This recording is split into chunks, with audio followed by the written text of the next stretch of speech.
પ્રતીક્ષા પૂર્ણ થઈ ગઈ છે. પ્રતીક્ષા આપણા સુખ કરતાં દુઃખ હરતાની, પ્રતીક્ષા 10 દિવસના પૂજા અને આરાધનાની, પ્રતીક્ષા આગમન અને આહ્વાનની, પ્રતીક્ષા સિદ્ધિ અને સમૃદ્ધિની. આ પ્રતીક્ષાને પૂર્ણ કરીને બાપા આવી ગયા છે, પરંતુ ઈશ્વર બનીને નહીં, આપણા સખા બનીને, આપણા દોસ્ત બનીને.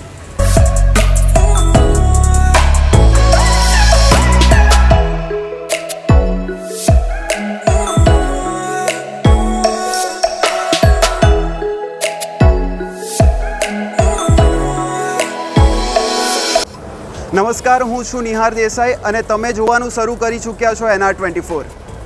અત્યારે હું એ પવિત્ર ભૂમિ પર ઊભો છું કે જ્યાં બિરાજમાન છે બધાની મનોકામના પૂર્ણ કરતા મન્નતકા રાજાના દરબારમાં. આખરે શું છે મન્નતકા રાજાનો ઇતિહાસ, આવો જાણીએ. આપણી સાથે જોડાઈ ગયા છે પરેશ આહિર. તો જાણીએ કે મન્નતકા રાજાની હિસ્ટ્રી શું રહી છે. જય શ્રી ગણેશ. હું મન્નતકા રાજા ચેરિટેબલ ટ્રસ્ટમાંથી પરેશ આહિર વાત કરું છું.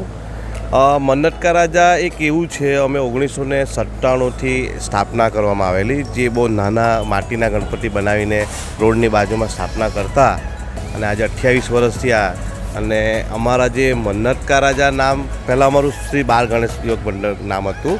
પછી જે મન્નતકા રાજા નામ પડવામાં એવી રીતે આવ્યું કે લોકો જે આવે શ્રદ્ધાળુઓ બધા અહીંયા આવીને અમને બધા વારંવાર કહેતા હતા કે અમારી આ મનોકામના પૂર્ણ થઈ, આ મનોકામના પૂર્ણ થઈ. તો બહુ બધું અમને ત્યાર પછી અમે લોકો મન્નતકા રાજા નામ આપેલું. ત્યાર પછી અમે છેલ્લા 2 વર્ષથી અમે આ ગણપતિ પહેલાં રોડ પર બેસાડતા હતા. અમે સામે આ જગ્યા છે, તો ગયા વર્ષે બહુ મોટું પંડાલ બનાવ્યું હતું, આ વર્ષે બી વ્હાઇટ હાઉસ બનાવ્યું છે. તો શું છે કે અમારે ત્યાં આખો દિવસ પબ્લિક બી અવર જવર રહેતું હોય છે. અને નવસારી જિલ્લા, બિલીમોરા નવસારી જિલ્લાના ગામે ગામથી પબ્લિક અમારે ત્યાં આવે છે દર્શન કરવા માટે.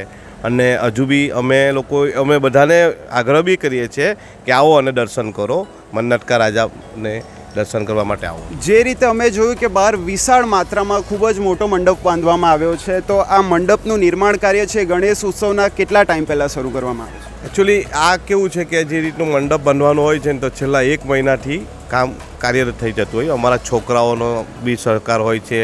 ત્યારબાદ અમે લોકો એવું છે આખું મંડળ આપી દેતા હોય, પણ એમાં ઇન્ક્લુડ અમારા છોકરા હોય એમ. તો છેલ્લા 1 મહિનાથી ચાલુ હોય કામ, અને ગણપતિ પૈતા પછી પાછું 15 દિવસ લાગે એમ. બરાબર. જે રીતે મૂર્તિ જોઈ કે બહુ જ મોટી બી છે, તો આ મૂર્તિનો ઓર્ડર તમે ક્યારે આપવા જાઓ છો ને એનું નિર્માણ કાર્ય કેટલા સમયની અંદર થાય? એકચ્યુઅલી કેવું, આ મૂર્તિ અમારી એક સરખી જ હોય છે કાયમના માટે. અમે જે લાલબાગચા રાજાના જે મૂર્તિ છે તે જ સેમ મૂર્તિ અમારી કાયમના માટે મૂર્તિ એક જ હોય છે. એક જ કલા અમે બનાવવા, જે બિલીમોરાના જ વ્યક્તિ છે બનાવતા છે વ્યક્તિ, ધનસુખભાઈ લાકડાવાલા. અને અમારી એને પેટર્ન ખબર જ હોય છે.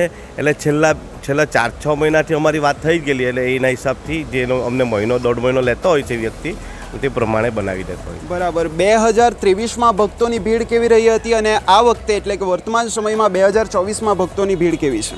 ભીડ તો એવું છે ને, 2023માં તો ખરેખર બહુ જ હતી. અને આ વર્ષે તો એવું લાગે છે કે શરૂઆતથી જ પહેલા દિવસથી જ અમને ભીડ દેખાતી છે. રાતે તો આવે જ છે, પણ કમ્પ્લીટલી આખો દિવસ. હવે તમે જુઓ છો અત્યારે થોડુંક ઓછું છે, બપોરનો સમય છે. હવે છોકરાઓ, સ્કૂલના છોકરાઓ બધે દૂરથી વધારે લોકો આવે છે. નવસારી, સુરતથી પણ આવે છે અહીંયા, ચીખલી, વાંસદા. અને એટલે આખો દિવસ પબ્લિક રહી છે. દક્ષિણ ગુજરાત આખું આવી ચાલે.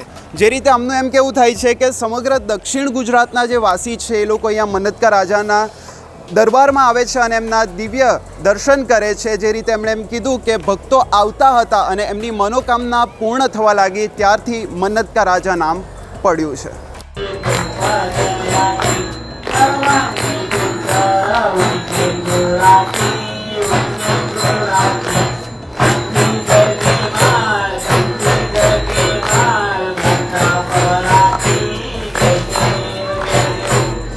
મન્નતકા રાજાની ભક્તોને કેવી આસ્થા જોડાયેલી છે એના વિશે પણ જાણીશું. શું નામ છે આપનું?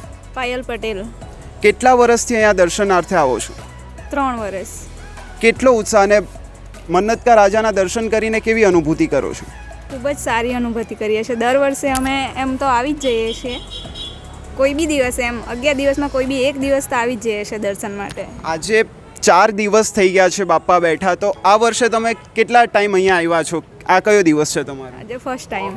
ફર્સ્ટ ટાઈમ આવ્યા છો તો તમે આ ડેકોરેશન અને મૂર્તિ જોઈ તો કેવી લાગી તમને? ખૂબ જ સરસ, મન પ્રફુલ્લિત થઈ જાય તેવી. જે રીતે આમનું એમ કેવું થાય છે કે મૂર્તિ જોઈને એમનું જે મન છે એકદમ પ્રફુલ્લિત થઈ ગયું છે.